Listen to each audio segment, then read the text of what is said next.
Pierre Terrail de Bayard, la chevalerie française dans toute sa splendeur. Nous sommes autour de l'an 1475, lorsqu'un jeune garçon nommé Pierre Terrail de Bayard voit le jour. Dans la famille de Bayard, les enfants sont bercés par des histoires d'honneur et de preux chevaliers, et Pierre Terrail ne déroge pas à cette règle.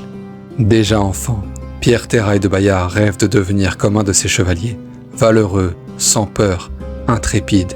Et en grandissant, Pierre Terrail de Bayard va finalement toucher du doigt l'idéal de chevalerie héroïque et s'illustrera comme un des plus preux chevaliers que la France ait connu. À tout juste 20 ans, alors au service du roi Charles VIII, le chevalier Bayard commence à écrire sa légende lors de la bataille de Fornoux qui oppose le royaume de France à la Ligue de Venise le 6 juillet 1495. Sur le papier, les Français partent avec un gros désavantage puisqu'ils comptent environ 10 000 hommes. De l'autre côté, la Ligue de Venise compte plus de 20 000 soldats. Lors de la bataille, les Français sont acculés et même s'ils résistent vaillamment, la défaite est alors fortement envisageable. Mais c'était sans compter la fougue du jeune chevalier Bayard et de son escouade de cavaliers. Ils attaquent les Italiens avec une telle violence que ces derniers parlent de la Furia Francese, la fureur française. Les Français gagnent alors la bataille et la renommée du jeune et intrépide Bayard commence à grandir.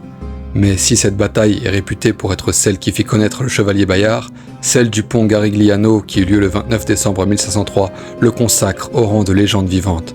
Rarement, les hommes n'ont vu une telle bravoure, une telle vaillance lors d'une bataille. Et remettons les choses dans le contexte. La bataille du pont Garigliano se déroule durant la Troisième Guerre d'Italie et oppose alors les Français aux Espagnols. À la mi-novembre 1503, les armées françaises et espagnoles sont séparées par le Garigliano, un petit fleuve à 70 km au nord de Naples, campant toutes les deux sur des terres marécageuses et insalubres. Mais fin décembre, les Espagnols décident finalement de construire un pont et de franchir le fleuve afin de défaire les Français. Les Français décident de se replier, et c'est là que le chevalier Bayard va forger sa légende.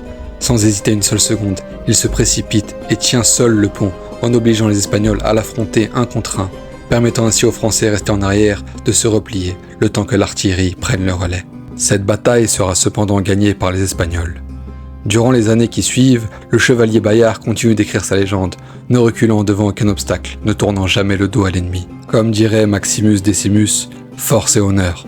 Les 13 et 14 septembre 1515 a lieu la célèbre bataille de Marignan, et le chevalier Bayard participe à cette victorieuse épopée. François Ier, impressionné par Bayard, se serait fait adouber par le chevalier sur le champ de bataille au lendemain de la victoire. Bayard décède finalement le 30 avril 1524, des suites d'une blessure infligée par un coup dans le dos lors d'une énième bataille. La colonne vertébrale brisée, il enjoint à ses compagnons de le quitter et leur dit « Je n'ai jamais tourné le dos devant l'ennemi, je ne veux pas commencer à la fin de ma vie. »